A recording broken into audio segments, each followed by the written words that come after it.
I'm Tim. I'm Courtney. Welcome to our channel. So we're going to tell you about our first week of getting the RV and all the stuff that we went through from the day we got it up until the first time we actually took it out.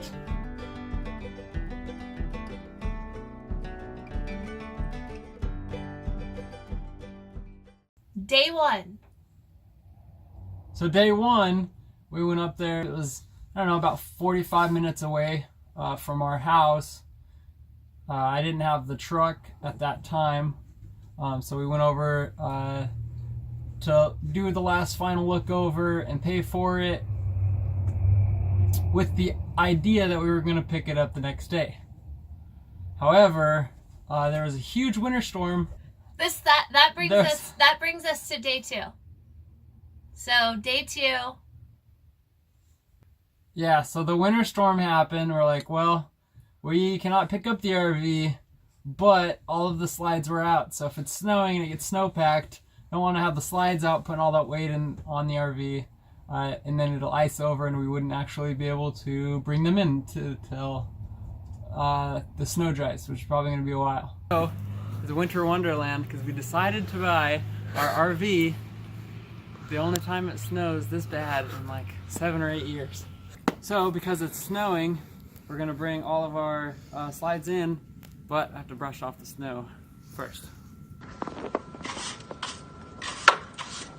Never work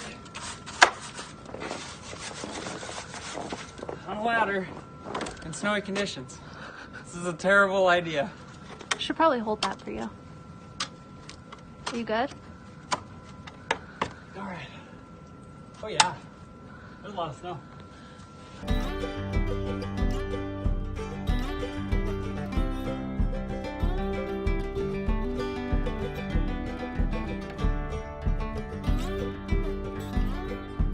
And that took a long time.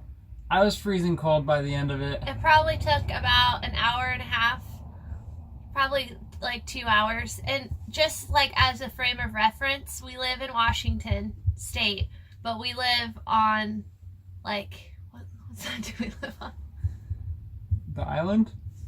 Yeah, what? so it like doesn't snow here like at all. No. So this whole situation was really unexpected. So it wasn't poor planning on our side.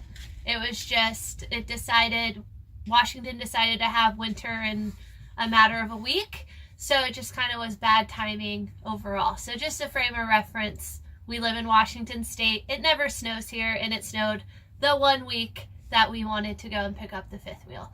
So, and then also the location where the fifth wheel was at is in like the middle of nowhere, so it is a lot of back roads and like there's not plows or anything like that, so it wasn't like an easy highway interstate drive, go pick it up, back in and be able to take it. So we had that as an obstacle as well, so it wasn't just an easy peasy, it was mainly back roads, dirt roads, like covered in snow. So after we got the slides in, we're like, it's fine, we'll just pick it up the next day after that. Well, the snow kept coming, and then the next day after that, snow came as well. Yes. So we're, by this point, it's day 4? When we actually picked it up? Yes. So there was 4 days of blizzard. We did attempt to get the fifth wheel each and every day. So we did drive like an hour plus to get it, tried, failed, came back. So yes, 4 days of no success. And then finally, so day 5, we drove over to pick it up. The skies were clear. The roads were not by any means, but we figured it's worth getting. As long as the skies are clear, we could just drive slow and get home in no time. And luckily, because it was snowing, we had the whole week available to go back and forth to attempt to get this. So that was a little bit of luck out of the entire week is the availability to actually go and get it and attempt so many times to get it. So that was probably like a bright side to all the negative. Yeah.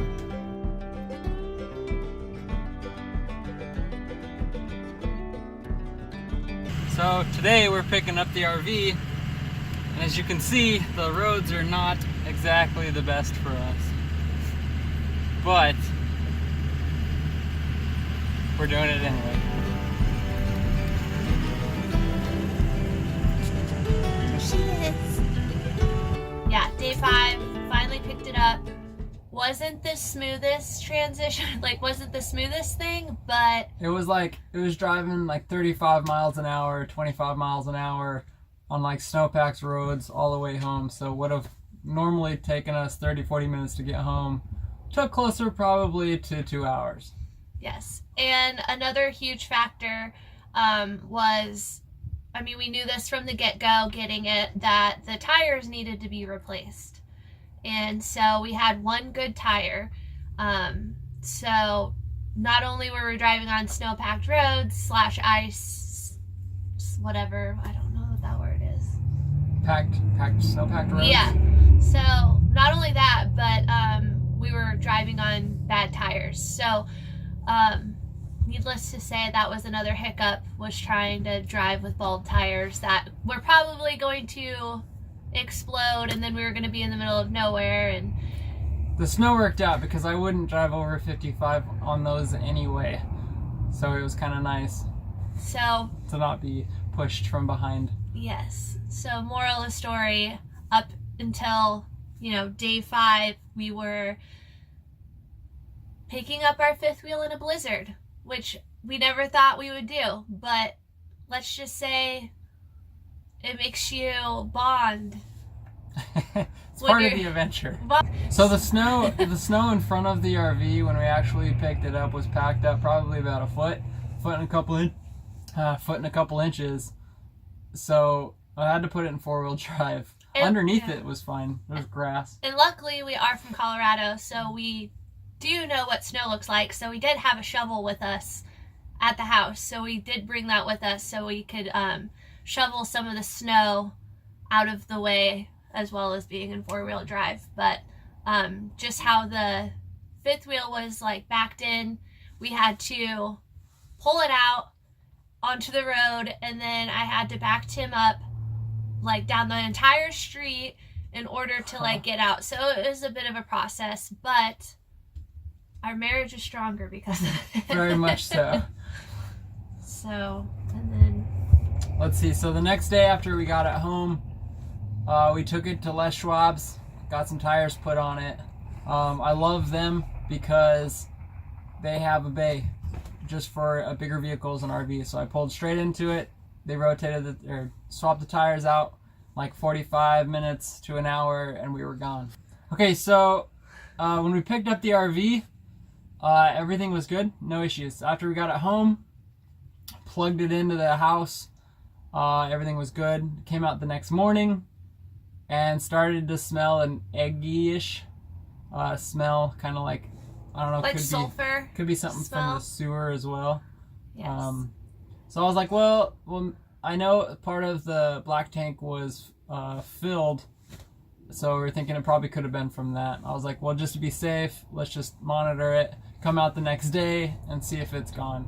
Well, the next day it got worse. We could smell it without even being in the actual fifth wheel. It was to where like we were outside of our house and like we could smell something really gross.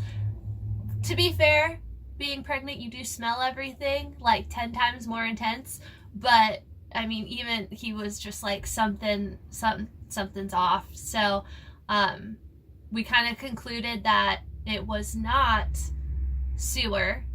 I smelled inside the toilet area, in the sinks.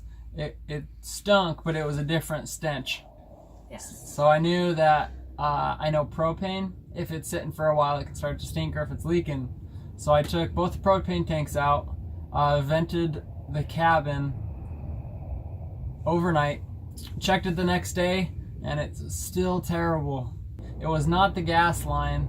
I happened to be working on the electric brakes, and while I was back there near the hitch, I heard like a crackling noise. Like, so what's that? So I open up to the battery bay where that is, and I see one of the two batteries looks almost as big as a pumpkin, and it was very, very warm. So I disconnected it from the system, took all power off it, did not touch it because at this point it is now a safety hazard. Let it sit overnight, let it cool off. Once it was cool off, I pulled it out. There was, in fact, a leak inside the battery, and that smell was the battery. Also, fun fact, we found a dead mouse in our fifth wheel. Yeah, so there's a little area next to the water fill port that they have sectioned off, and we're like starting the process of taking the carpet out for reno, and we'll go through that in future videos. You'll be able to see that. But there was just this little mouse in there, so from now on we are going to put everything in copper lace. What is that stuff called? Wool. Steel wool. The copper, yep. Copper steel wool. Because So mice won't eat through that. And plus we're going to be on the move for a while, so I don't think it'll be too big of an issue. But just in case it is, they won't be able to eat through it. yes, which I did joke that the smell was probably a dead mouse or a dead bird or like something dead that we just haven't found yet in the fifth wheel yet.